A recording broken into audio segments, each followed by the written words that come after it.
میں سے کوئی فرد نامینیٹ کرے جس کے اندر للہیت بھی ہو اور صلاحیت بھی ہو، یعنی خوف خدا بھی رکھتا ہو، اور خوف خدا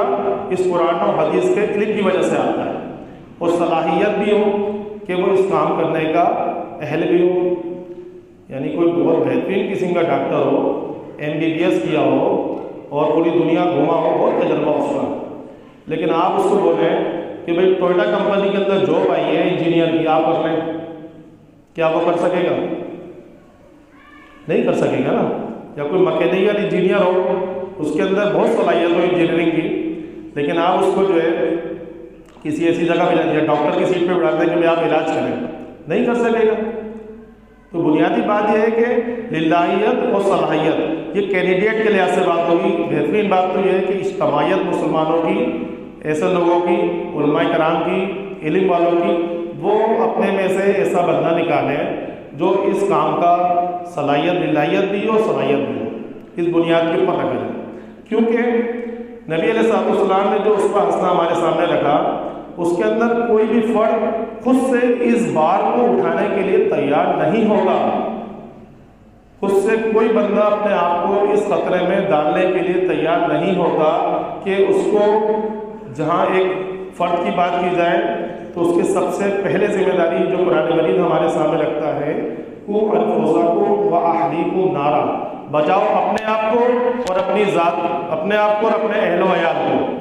یہ محدود ہے نا، بندہ ہو گیا، بندے کے اہل و خانہ ہو گئے، ٹھیک ہے، لیکن جب کینڈیڈیٹ جس کو لاکھوں بندوں کے سامنے وہ اپنے آپ کو نمائندہ بنا کے پیش کر رہا ہے، تو آپ بتائیں کوئی ایک سمجھدار آدمی ایسا کر سکتا ہے کہ لاکھوں لوگوں کے معاملات کا بھی جواب دہی اس کو کرنی پڑے؟ تو عام طور پر تو ایسا نہیں ہوتا تھا، تو بہترین معاملہ تو یہی ہوتا۔ لیکن افسوس کہ ہم نے اس معاملے کے اندر اپنے دین کو بالکل صریحاً نکال چکے ہیں، صریحاً اس معاملے کے اندر میں نکالا ہوا ہے۔ ہمیں شاید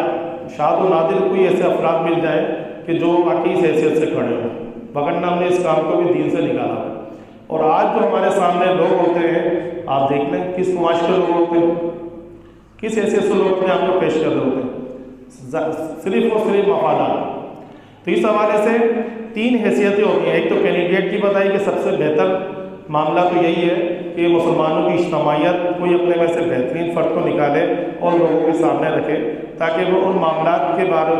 بارے میں معاملات اچھے کر سکے جو لوگوں کے مسائل ہیں۔ بہترین بات تو یہی ہے، لیکن ایسا بھی ہو سکتا ہے کہ لوگ اجتماعیت ٹوٹی بھی ہماری مسلمانوں کی اجتماعیت اس معاملے میں وہ کام ادا نہیں کر پا رہی۔ اب کوئی فرد خود سے کھڑا ہوتا ہے کہ ہاں میں اس کام کو کروں گا بہتر، یا انسان سوچتا ہے یار میرے ہاتھ میں اختیار و اقتدار آ جائے تو میں یہ کروں گا، چلیں کھڑا ہو گیا، ہمت کری اس نے۔ تو اب جو ووٹ دینے والے ہیں ان کی حیثیت کس حیثیت سے آتی ہے؟ اس میں تین حیثیتیں ہیں ووٹر کی۔ پہلی حیثیت تو اللہ تعالیٰ نے امانت کے حوالے سے رکھی۔ قرآن مجید کے اندر یہ آیت موجود ہے سورہ نساء کے اندر، امانت کے حوالے سے، ان اللہ، بے شک اللہ تعالیٰ، یأمرکم، تمہیں حکم دیتا ہے، یعنی میرے اور تمام لوگوں کے لیے جو قرآن مجید پہ ایمان لاتے ہیں اس آیت کو غور سے سنیں۔ ان اللہ یأمرکم، اللہ تمہیں حکم دیتا ہے، ان تؤدوا الامانات الی اہلھا، امانتیں اہل امانت کے سپرد۔ جو شخص ووٹ لینے والا ہے اس کے اندر یہ بات دیکھنا پڑے گی کیا وہ اس بات کا اہل ہے کہ ہم اپنی امانت اس کے حوالے کر دیں۔ اب ہر چیز کا بہت محدود مفہوم ہمارے سامنے رہتا ہے۔ جب امانت کی بات آتی ہے تو بھی ہمارے ذہن میں یہ ہوتا ہے کہ بھئی ہم کسی کے پاس کوئی چیز رکھوا دیں تو وہی چیز امانت کہلائے گی۔ تو دین بڑی وسعت پیش کرتا ہے۔ تو ووٹر کی ایک حیثیت امانت کی بھی ہے کہ ہمارے پاس ایک امانت ہے اور ہم جس فرد کو دے رہے ہیں کہ واقعی اس بات کا اہل ہے، امانت اٹھانے کا بار اٹھا سکتا ہے، یعنی جس فرد کے بارے میں یہ مشہور ہو کہ بھئی یہ جو ہے لوگوں کے ساتھ اچھا سلوک برتاؤ اس اعتبار سے نہیں ہے کہ وہ چوری کرتا ہے یا غبن کرتا ہے، آپ اس وقت کے بارے میں تو یہ نہیں چاہیں گے نا کہ آپ اپنا مال بھی اس کو دے دیں، 100 روپے بھی دے دیں، نہیں کریں گے۔ تو یہ جو امانت آپ کے پاس ہے ووٹ کی حیثیت سے، تو اس کی پہلی حیثیت تو ہوئی امانت کی، کہ آپ کو دیکھنا پڑے گا کیا وہ بات وہ امانت میں اس شخص کو دے رہا ہوں تو واقعی اس امانت کا حقدار ہے۔ ایک حیثیت تو امانت کی ہو گئی، اور دوسری حیثیت گواہی کی ہوتی ہے، گواہی کی کہ میں کسی کے حق میں گواہی دیتا ہوں کہ ہاں بھائی یہ شخص جو ہے واقعی صحیح ہے۔ آپ دیکھتے ہیں نا ووٹ وکالت کے لحاظ سے جب آپ عدالت میں جاتے ہیں تو آپ دیکھتے ہیں بولتے ہیں گواہ لاؤ، گواہ بلائیے کہ اس نے واقعی یہ بات سچ ہے یا غلط ہے، دونوں طرف سے گواہ پیش کیے جاتے ہیں، اور گواہی کی بنیاد کے اوپر کسی کو سزا اور کسی کو چھوٹ مل جاتی ہے، ایسے ہی ہوتا ہے نا۔ تو ہم اس حیثیت سے جو قرآن مجید ہمارے سامنے بات رکھتا ہے وہ یہ کہ کونوا قوامین للہ شہداء بالقسط، کہ کھڑے ہو جاؤ، گواہی دو اس شخص کے بارے میں جو تقاضا کر رہا ہے، اگر صحیح فرد ہے تو اس کے بارے میں ہمیں کھڑا ہونا چاہیے۔ اور نبی علیہ السلام کی ایک بہت حدیث جس کے اندر آپ علیہ السلام نے بہت غصے کا اظہار کیا جھوٹی گواہی کے حوالے سے، صحیح بخاری مسلم کے اندر یہ بات موجود ہے کہ حضرت ابو بکر صدیق رضی اللہ تعالیٰ عنہ راوی ہیں اس کے، بتاتے ہیں کہ نبی علیہ السلام نے ارشاد فرمایا کیا میں تمہیں بڑے بڑے گناہ نہ بتاؤں، کیا میں تمہیں بڑے بڑے گناہ نہ بتاؤں؟ پہلی چیز اللہ کے ساتھ کسی کو شریک نہ کرنا، والدین کی نافرمانی نہ کرنا، اور خوب اچھی طرح سنو، خوب اچھی طرح سنو، جھوٹی گواہی، جھوٹی بات، اتنا تکرار کیا آپ علیہ السلام نے، جھوٹی گواہی، جھوٹی بات، جھوٹی گواہی، جھوٹی بات، حتیٰ کہ ابو بکر صدیق رضی اللہ تعالیٰ عنہ کا ارشاد فرماتے ہیں ہم دل میں سوچنے لگے کہ اللہ کے رسول خاموش ہو جائیں، اور آپ علیہ السلام تکیہ سے ٹیک لگا کے بیٹھے تھے اور سیدھے ہو جاتے ہیں اور بار بار اسی چیز کا تکرار کرتے ہیں کہ جھوٹی گواہی مت دینا، جھوٹی گواہی مت دینا، جھوٹے گواہ نہ بننا۔ کتنی تاکید ہے کہ کسی نااہل کے حوالے سے ہم اپنی گواہی پیش کریں۔ آج ہمارے پاس معاملات کیا ہوتے ہیں؟ ووٹ ڈلنے برادری کی بنیاد پہ، ووٹ ڈلنے عصبیت کی بنیاد پہ، نسب کی بنیاد پہ، حسب کی بنیاد پہ، قومیت کی بنیاد کے اوپر، اسی بنیاد پہ ووٹ ہوتے ہیں نا۔ ہاں بھی فلاں مسلک کے ہو تو اس مسلک کی بات کرو، فلاں قبیلے کے ہو، اس علاقے کے ہو تو اس اعتبار سے بات کرو۔ حالانکہ قرآن مجید جو ہے اس معاملے میں بھی ہدایت دیتا ہے۔ قرآن مجید کی ایک آیت کا ترجمہ ہے جس میں اللہ رب العالمین نے ارشاد فرمایا کہ انصاف کی بات کہو، خواہ اس کی زد تمہاری اپنی ذات پر، تمہارے گھر والوں پر یا کسی کے اوپر بھی پڑے، آپ نے بہرحال انصاف کی بات کرنی ہے۔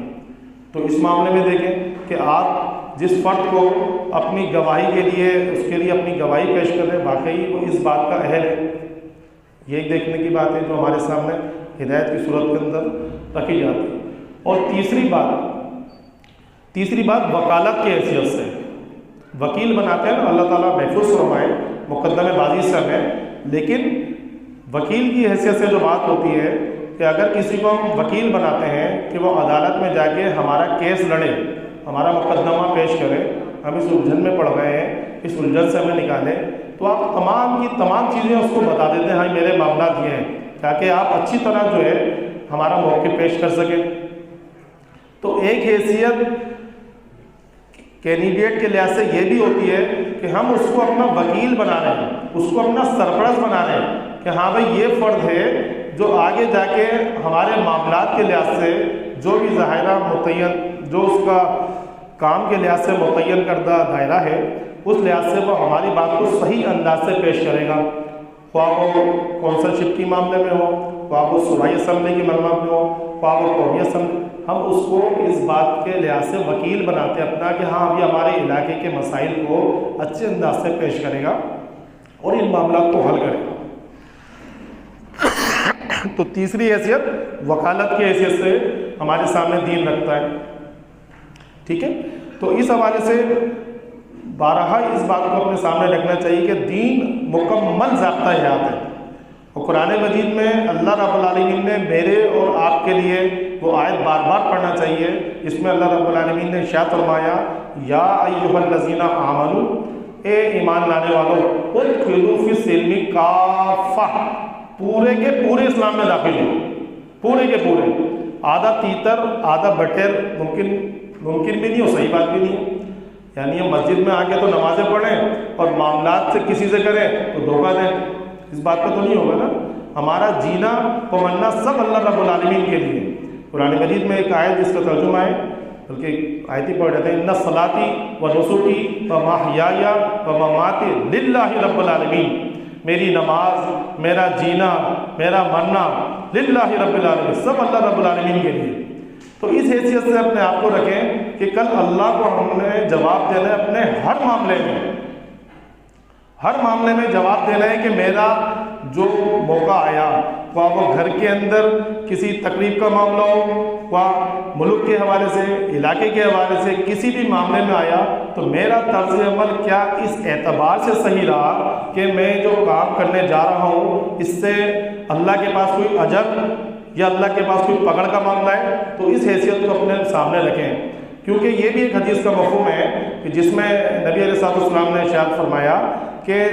جو بھی فرد کسی کے حق میں گواہی دیتا ہے تو اگر گواہی دینے والا صحیح انداز سے اس کام کو کرے گا تو اس بندے نے، یعنی اس بندے کا بھی اجر ہوگا جس بندے کے حق میں گواہی دی گئی۔ یعنی ہم کسی بندے کو منتخب کرتے ہیں اور وہ جتنے بھی اچھے کام کرے گا وہ ہمارے سامنے ہمارا بھی کچھ نہ کچھ حصہ اس میں لگتا جائے گا۔ لیکن اگر ہم نے کسی غلط بندے کو جانتے بوجھتے ایسا کام منتخب کر دیا یا ہم نے اپنا اس میں حصہ ڈالا تو جتنے بھی گناہ ہوں گے اس سے وہ سب میرے بھی کھاتے میں آئیں گے۔ اس کی ایک بات اور یہ بھی نبی علیہ السلام کے ارشاد کا مفہوم ہے کہ دنیا کے اندر پہلا ہونے والا قتل قابیل نے کیا حابیل کے معاملے میں۔ آدم علیہ السلام کے 2 بیٹے ہیں نا، قرآن مجید کے اندر اس کا تذکرہ ہے۔ تو بتایا نبی علیہ السلام نے قابیل نے جو قتل کیا،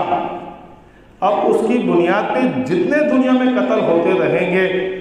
اس کا حصہ بھی اس کے اندر لگتا جائے گا۔ پلس یعنی گناہ جاریہ، اسی طرح صدقہ جاریہ، اگر صحیح فرد کو ہم نے نومینیٹ کیا یا اس کے نومینیٹ کرنے میں ہماری کوئی کاوش آ گئی تو یقینی طور پہ جو اچھا کام کرے گا وہ بھی محفوظ، ہمارا اللہ سے امید کرتے ہیں کہ وہ ہمارا اجر اس میں ہی محفوظ رکھے گا۔ اب ہمارے پاس جو غلط فہمی ہے، اس بات کو سمیٹتے ہیں، ہمارے پاس جو ایک غلط فہمی کہنے یا معاشرے میں جو ہم دیکھتے ہیں ایسا ہوتا بھی ہے، ہم بولتے ہیں بھائی ہمارے پاس تو یہ حکومت امریکہ سے بناتی ہے، امریکہ بناتا ہے، یہ فوجی لوگ بناتے ہیں یا فلانا بناتا ہے، آپ کے ووٹ ڈالنے سے، میرے ووٹ ڈالنے سے کیا ہوگا، پہلے سے ووٹ ڈلے رہے ہوتے ہیں، پہلے سے کام ہوا ہوتا ہے، ساری چیزیں ہمارے سامنے رہتی ہیں۔ دیکھیں ہم اس بات کے مکلف نہیں ہیں کہ کون کیا کرتا ہے، ہم اس بات کے مکلف ہیں کہ میں کیا کرتا ہوں، میں اس بات کا مکلف ہوں۔ میں نے اپنا حق، اپنی گواہی، اپنی امانت، اپنے وکیل ہونے کی وکالت کے لحاظ سے جو خدمات حاصل کرنی وہ میں نے صحیح ادا کی، بس ہم اس بات کے اہل ہیں۔ اس سے زیادہ کوئی اس کے اندر دھاندلی کر دے، کوئی آپ کے سارے اس اعتبار سے کہ ووٹ ضائع کر دے یا ہو جائے، کچھ بھی ہو جائے، ہم اس بات کے بہرحال نہیں ہیں۔ ہم اس لپڑے میں نہیں پڑیں گے کہ ہاں بھئی یہ جمہوریت اور یہ فلانا یہ صحیح ہے یا غلط ہے۔ ہم تو اس حیثیت سے قرآن و حدیث اس معاملے میں کیا رہنمائی دیتا ہے، اس حوالے سے بات جو ہے وہ رکھنا مقصود